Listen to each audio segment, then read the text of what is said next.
Halo, selamat datang lagi di akun gue, Mas Dosen Talks, bareng gue Gung Ridianto, sebuah akun yang membahas berbagai fenomena menarik yang terjadi di masyarakat, kemudian menjadi perbincangan yang hangat juga di masyarakat. Nah, di episode kali ini, gue akan ajak kita semua untuk berdiskusi tentang AI atau Artificial Intelligence atau kecerdasan buatan. Nah mungkin eh, beberapa penonton setia akun gue sudah terbiasa menggunakan AI untuk aktivitas atau pekerjaannya sehari-hari. Mungkin juga ada yang sudah tahu AI tapi belum pernah menggunakan AI, dan ada juga yang sama sekali nggak tahu AI itu apa. Nah, supaya video ini menjadi komprehensif, gue akan coba bagi 3 part. Yang pertama yaitu sejarahnya AI itu sendiri. Lalu yang kedua, sebenarnya fungsinya AI itu apa. Dan yang ketiga adalah bagaimana kita menyikapi terkait keberadaan AI. Oke, yang pertama kita akan masuk dulu ke sejarahnya. Jadi sebenarnya konsep dasar tentang AI sendiri itu udah lama banget ada. Sudah lama banget difikirkan oleh para ilmuwan. Nah, tetapi istilah AI ini atau artificial intelligence mulai sering kali digunakan itu salah satu momennya itu ditandai dengan adanya Dartmouth Conference di US di tahun 1956, di mana beberapa tokoh seperti McCarthy yang sekarang dikenal sebagai Bapak Kecerdasan Buatan atau Bapak AI, ada Shannon dan kolega-koleganya itu menyelenggarakan konferensi yang di dalamnya tujuan dari konferensinya itu sendiri yaitu ingin menciptakan sebuah mesin dengan kemampuan kecerdasan menyerupai manusia. Kembali ya, kata kuncinya adalah menyerupai manusia. Nah, eh, itu terus berkembang. Di tahun 1990-an sempat berhenti, tetapi kemudian di tahun periode 2000-an itu mulai naik lagi, hangat lagi, dan diperbincangkan lagi. Nah, kalau di Indonesia sendiri, keberadaan AI itu sebenarnya sudah ada di tahun 2000-an. Tapi waktu itu fungsinya AI ini terbatas, jadi hanya berkaitan dengan hal-hal seputar komputer saja gitu ya. Jadi belum masuk ke sendi kehidupan kayak sekarang ini. Dan terus berkembang sampai dengan detik ini. Itu sejarah singkatnya. Kemudian gue masuk yang kedua, yaitu fungsi dari AI itu sendiri. Nah mungkin dari sebagian dari lo bertanya-tanya, kenapa sih pakai bahas sejarah AI? Karena nanti inline dengan pembahasan yang kedua ini, yaitu fungsinya.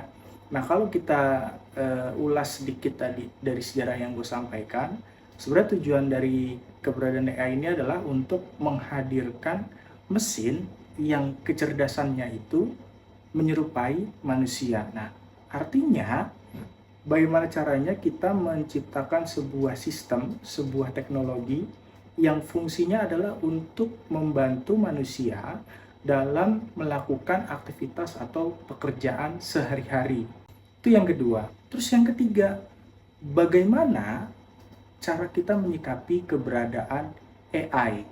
Nah ini gue disclaimer dulu, untuk poin ketiga ini murni dari perspektif gue ya, pandangan pribadi gue, tidak mewakili siapapun. Jadi kalau lo punya pandangan yang berbeda, silakan.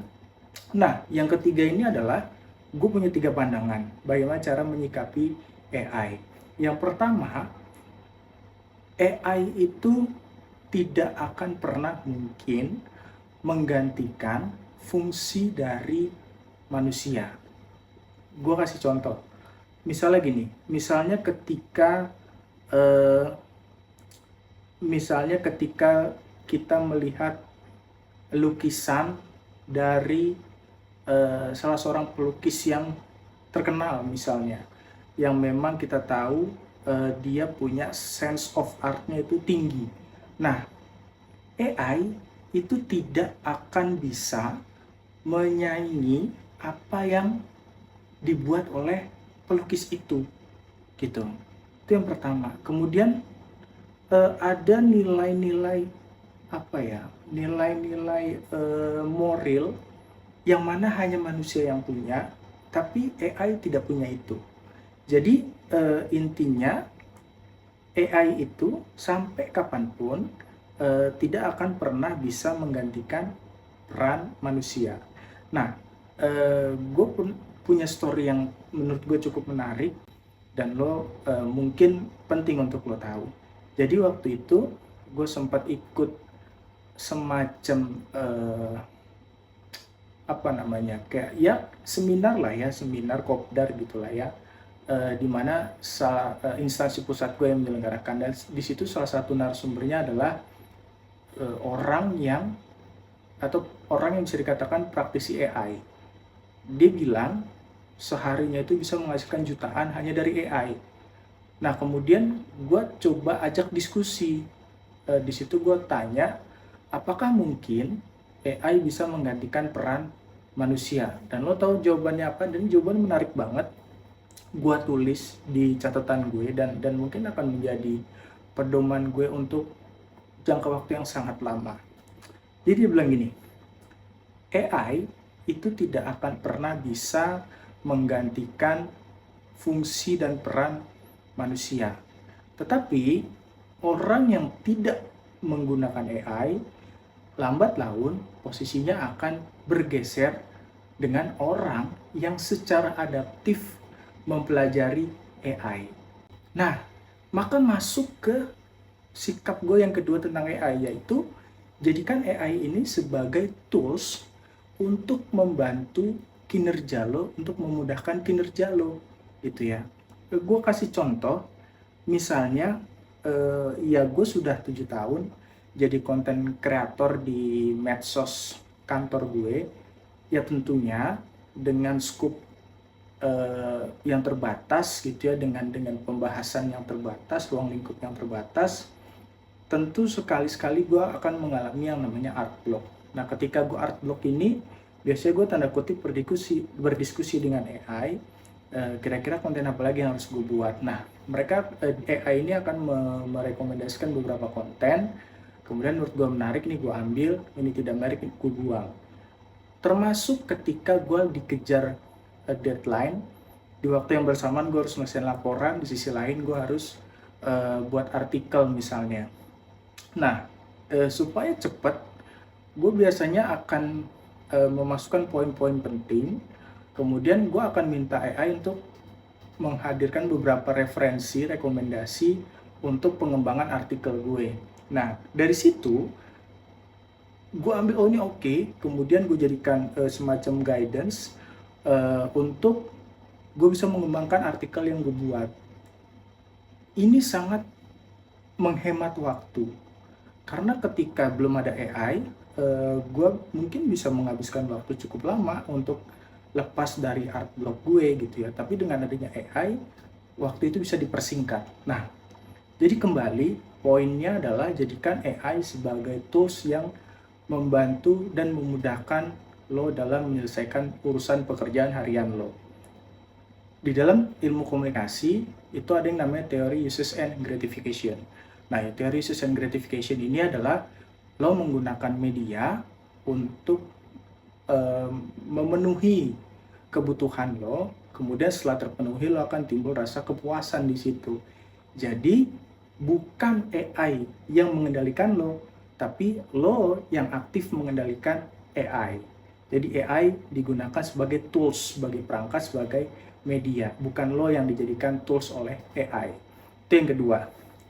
Yang ketiga, jangan pernah bergantung terhadap AI.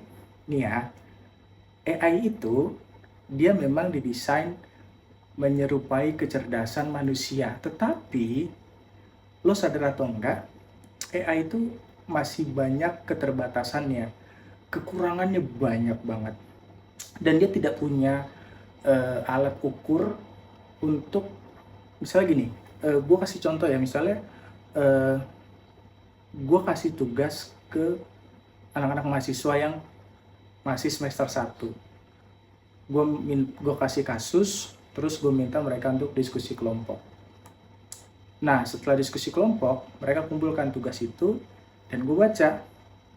Dari 1-2 kalimat aja gue bisa tahu ini betulan diskusi mereka atau ini hasil dari mengutip di AI. Bagaimana cara mencari tahunya? Gampang. AI tidak punya kemampuan untuk memisahkan siapa usernya, karena kan beda ya antara mahasiswa semester 1 dengan anak S1, anak S2, anak S3. Itu level kepakarannya pasti berbeda. Yang namanya mahasiswa semester 1, pasti gue pun ngajar secara teknisnya itu ya hanya luarannya saja, kulitnya aja gitu ya, belum masuk ke lapisan dalam ilmu komunikasinya. Nah, maka bayangan gue adalah anak-anak ini berdiskusi kemudian menghasilkan hasil diskusi yang ringan gitu. Tetapi ketika mereka menggunakan AI, itu hasilnya in-depth banget gitu. Yang mungkin sebenarnya itu dipakai untuk anak-anak yang atau orang-orang yang sudah S2 atau S3 atau dia mungkin sudah level doktor gitu, profesor gitu ya. Jadi ketahuan banget gitu. Ketahuan banget bahwa anak-anak itu pakai AI. Dan gue tegur mereka. Jadi biasanya kalau anak-anak yang hasil AI, walaupun dia pembahasannya in-depth, ya gue kasih nilai so-so lah, 60, 70. Tapi kalau itu pure dari hasil pola pikir mereka, maka gue akan kasih nilai tinggi, 80, 90, dan seterusnya. Nah, kemudian lagi, banyak banget sumber atau referensi yang salah di AI. Misalnya, gue pernah nyari apa gitu, gue lupa, tentang komunikasi. Dia bilang merujuk ke sumber itu. Kebetulan buku itu gue punya. Nah, ketika gue cari di bukunya itu nggak ada. Jadi masih banyak kesalahan di AI. Dan ketika lo bergantung dengan AI, itu hanya akan membuat lo menjadi buntu, tidak berkembang gitu loh. Apa yang lo pahami itu tidak berkembang. Kenapa? Karena lo menjadikan AI sebagai tools yang membuat lo bergantung. Padahal tadi di awal gue bilang AI itu adalah tools yang membantu atau memudahkan, bukan menjadi tempat lo bergantung. Jadi kesimpulan gue terhadap keberadaan AI ini adalah AI itu penting, AI itu bagus, dan kita itu perlu belajar AI. Gue bilang ya, kita perlu belajar AI. Tapi yang perlu diingat adalah AI merupakan tools yang fungsinya membantu, bukan justru menggantikan pola pikir lo. Sehingga apa? Sehingga lo bergantung. Sehingga kalau lo nggak ada AI, lo nggak bisa bekerja. Sehingga kalau lo nggak ada AI, lo nggak bisa berpikir. Jadi sehingga lo nggak bisa buat apa-apa. Nah, kira-kira itu pembahasan gue tentang AI. Tentu kalau lo punya pendapat yang berbeda, gue sangat terbuka. Silakan lo tulis di kolom komentar. Sekian dari gue. Bye.